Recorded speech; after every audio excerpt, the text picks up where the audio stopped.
नमस्कार मित्रांनो, MP home प्लांटेशनमध्ये तुम्हा सर्वांचे स्वागत आहे.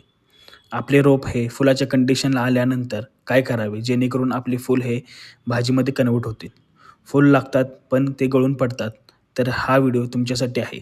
हा व्हिडिओ शेवटपर्यंत पहा. आपण जे आज खत तयार करणार आहोत ते घरात इझिली आपल्याला भेटून जाते. हे आहे एक फर्टिलायझर.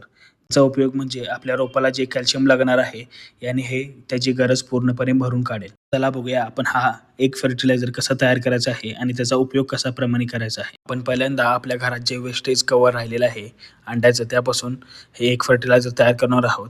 आणि या एक फर्टिलायझरला आपण उन्हामध्ये 24 तास ठेवलं होतं जेणेकरून ते त्यातले व्यवस्थित पोषक द्रव्ये आपल्याला भेटतील.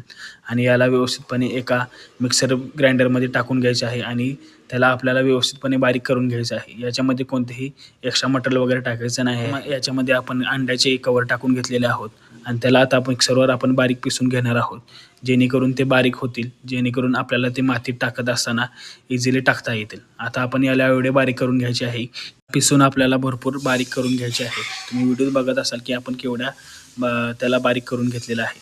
आणि या प्लेटमध्ये आपण असं टाकून घेतलेलं आहे जेणेकरून आपल्याला प्रत्येक रोपाला फर्टिलायझर देणे खूप सोपे होऊन जातील. त्याला आपण पिसून व्यवस्थितपणे बारीक करून घेतलेले आहे जेणेकरून आपल्याला त्या रोपाला ते द्यायला सोपे होणार आहेत. पण कोणते पण फर्टिलायझर देत असताना त्याचे प्रमाण आपल्याला माहीत असणे खूप गरजेचं आहे. आपण याच्यामध्ये आता प्रत्येक रोपामध्ये 1 चमचा एक फर्टिलायझर देणार आहोत जेणेकरून आपल्या रोपाला व्यवस्थितपणे कॅल्शियम भेटून जाईल. आता तुम्ही बघत असाल की आपल्या प्रत्येक रोपामध्ये 1च चमचा फर्टिलायझर देत आहोत जेणेकरून आपल्याला ते जास्त प्रमाण नाही भेटणार आणि आपल्या रोपाला कोणत्याही प्रकारचे साईड इफेक्ट होणार नाहीत. आता आपण जेवढे रोप लावले आहेत त्याच्यामध्ये आपण एक फर्टिलायझर देत आहोत. आता आपण संपूर्ण रोपामध्ये एक फर्टिलायझर दिलेलं आहे. आता याला फर्टिलायझरला दिल्यानंतर याला पाणी पण देणे खूप महत्त्वाचे आहे.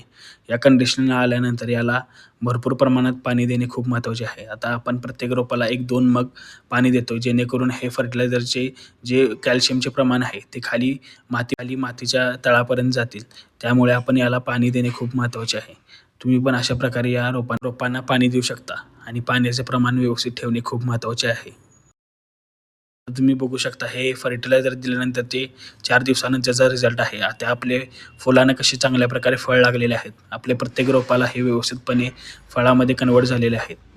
तुम्हाला पण अजून सेंद्रिय खताबद्दल माहिती पाहिजे असेल तर आपल्या चॅनलला लाईक करा, शेअर करा आणि आपले विचार कमेंटमध्ये सांगा आणि आपल्या चॅनलला सबस्क्राईब करा. Thank you.